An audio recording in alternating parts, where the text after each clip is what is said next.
Hello everyone and welcome back to my channel. This is Nana Space, and on here I do shows, movies, series. I'm currently reviewing New Amsterdam, the show. If you haven't watched it, please do. We are season 4, episode 6. Thank you for all who have liked, commented, shared, subscribed and watched my previous video. Let's try and get this channel to about 1,000 subscribers by the end of the year. Thank you for all who've been watching. I get about 1,000 views a week. Please subscribe, all of you, and let's get on this journey together. So let's get right into it. This episode was split, I would say, into about 4 parts. Let's talk about Bloom and the 2 disabled gentlemen. I loved the storyline. I really appreciate the fact that they are doing so much inclusivity and showcasing other actors who are differently abled that would otherwise be lost in the acting sphere, would never hear about these 2 guys.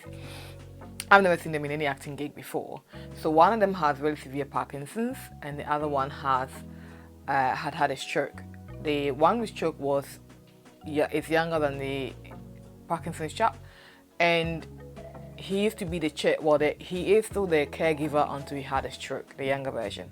And both of them were denying their truth and they didn't want any carers having any input. And Bloom was literally begging them. She was very persistent with them, trying to get them someone to give them a hand. And the Parkinson's elderly chap was like, you know what? My being in this state gives my friend a purpose, and I don't want to take that away from him. And I thought that was very thoughtful. That was very sweet. To find companionship in men supporting each other, it's very endearing. I quite like that. So that was Bloom's storyline for this episode. Then we move on to Max and Helen. And so we started off with Helen trying to make Max was trying to make a sandwich or breakfast or lunch, Luna's lunch, and asked Helen to give him a hand. Now, I never seen Helen cook or eat at home. I didn't peg her for someone who couldn't make a sandwich, but that was hilarious. Like, her struggling to cut the bread. I mean, online people were just making jokes of how much cheese she put in that bread. And she struggled to get the lid off that sippy cup. They make that joint hard to open. And so she put a funnel on it, and that picture literally garnered so much funny memes and comments online as well. I even thought it looked like a moon cup. If you don't know what moon cup is, look it up and let me know your thoughts. So she ended up spilling the juice. Max came along and helped, and the promo pictures had Max on Helen's shoulder trying to help her out, but that didn't make it into the show yet.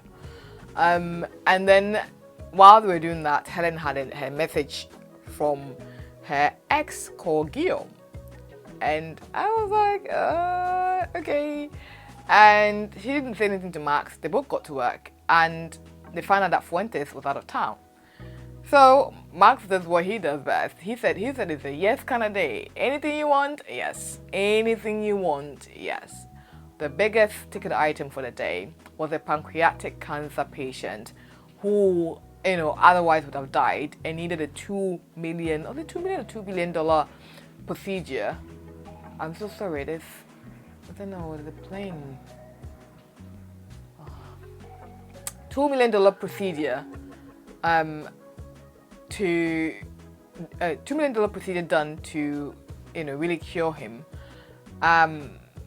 Floyd was like, I'm sorry, this is inoperable. We can't do anything about it. But they needed a world-class oncology surgeon to do this, and who better than Dr. Wilder?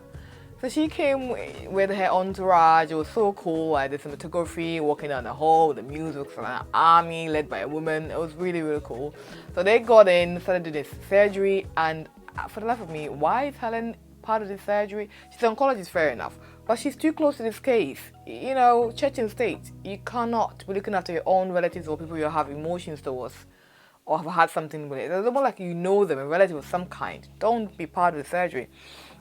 So in there, we got to find out that Helen we've already known Helen had a wild side with Pansaki, the way he was with Pansaki, not so much with Dr. Chin, But we all know Helen had a wild side. It turns out this guy used to like bring the wild out of Helen, and she kind of missed that. And that became apparent during the procedure, and Max got to hear of it, and he felt some kind of way. And the writers really messed with our head, because there they show Helen with this guy, who's black by the way, if you didn't know. This guy lying in bed and Helen sits by the bedside, and someone had juxtaposed it to Max lying in a bed and Helen sits by the bedside. And we need to let sleeping dogs lie. You know, she didn't awaken love until so its eyes, because somehow Helen had been rekindled, some part of her had been triggered, and she really was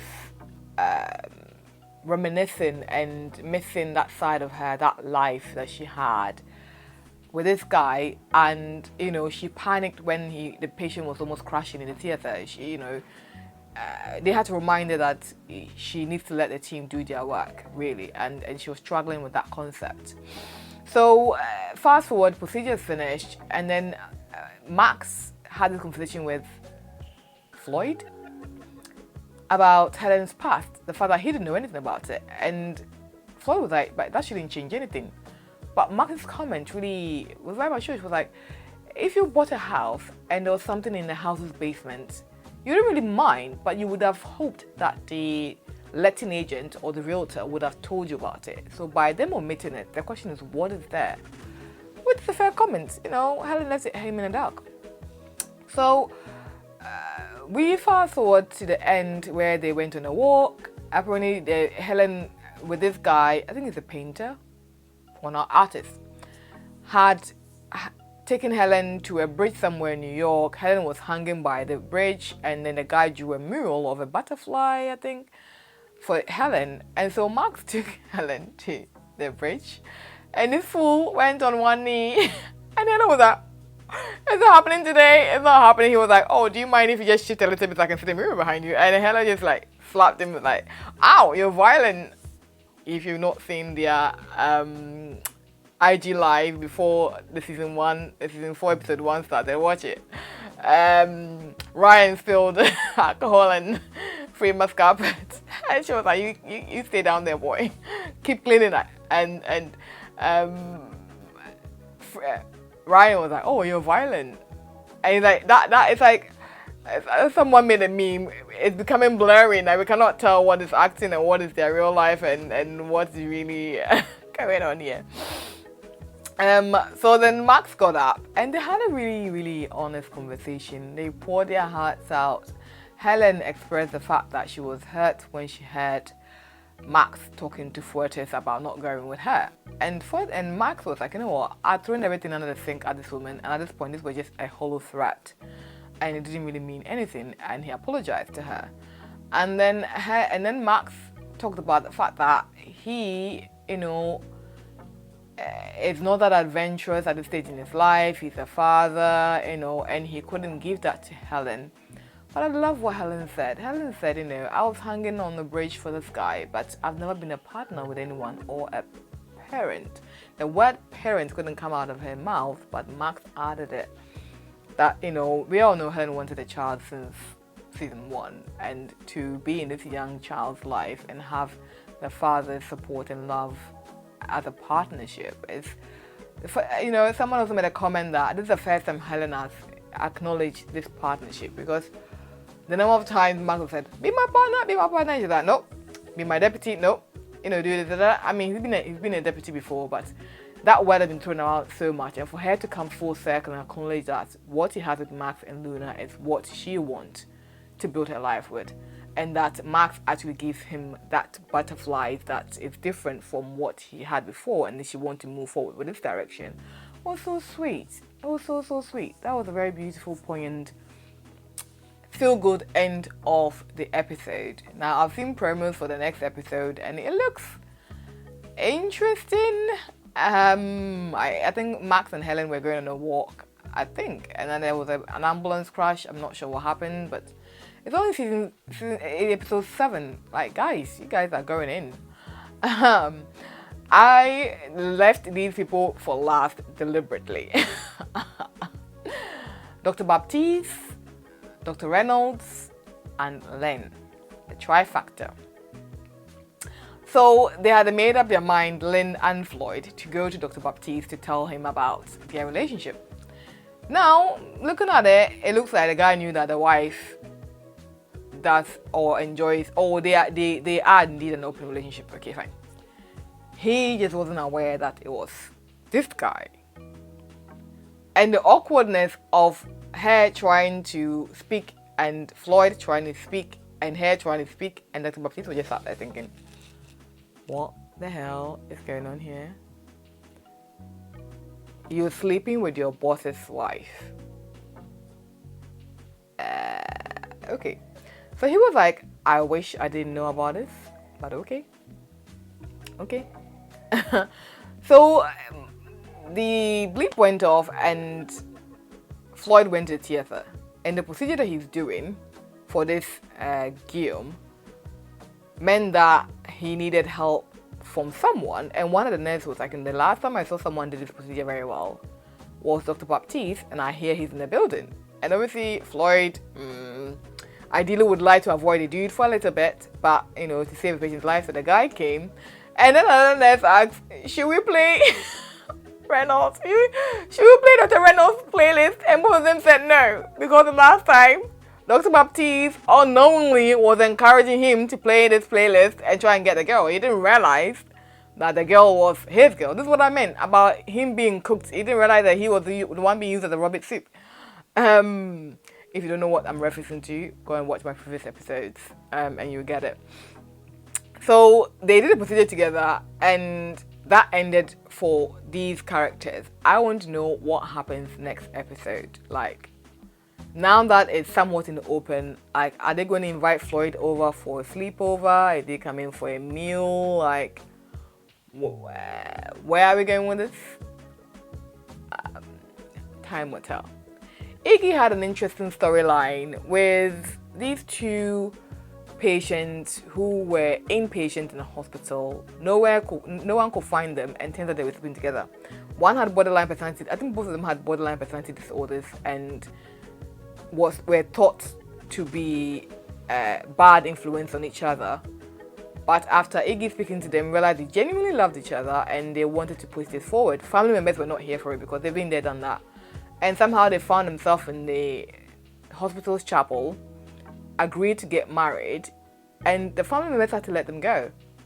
You can't, when you see something so vulnerable, so beautiful, you just have to allow people to try. It is only by putting your heart out there that you risk falling in love. Let them try. What's the worst that could happen? You be there to support them. If love is what is going to keep them out of hospital and be the light for each other, why hinder it? Why hinder it? I liked that a lot, and we'll see where things go next episode. I didn't see Leah this episode. I'm not sure what the bomb is about to hit Lauren next episode, but we'll see. We'll see. And Casey keeps looking handsome, more and more handsome. I don't know. As I said, I am of the opinion that there's something that's going to unravel between Casey and Lauren, and only time will tell.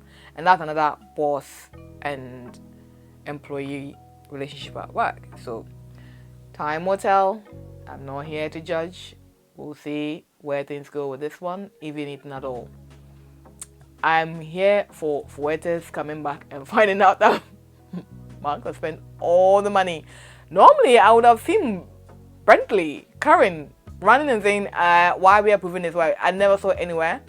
But maybe she thought that Veronica had everything under control and Veronica was not in the house. That's what happened when you let the kiddos free in the house with no parental guidance. Max spends all the money. He was approving every Tom, Dick and Harry. And Sandra, bless her, from Billings, she just put a blind eye. I'm sure if Dora was there, she would have said something, but yeah, she said nothing either. And that was hilarious for me, if you ask me. That was funny. So I really enjoyed this episode. I like where Max and Helen are going in their relationship. The fact that he got on his knee, they're now throwing seeds into her head, like the foreshadowing. Yeah, we should be excited. They better not mess this one up for us. We were hoping that they will have their own baby, but Luna will do for now. I think what will ruffle feathers with these two will be grandparents of Luna and how they will view Max taking Luna away to London. So those are my thoughts. Let's get the conversation going in the comment section. Once again, don't forget to like, comment, share, subscribe, and I'll see you on the next one. Bye.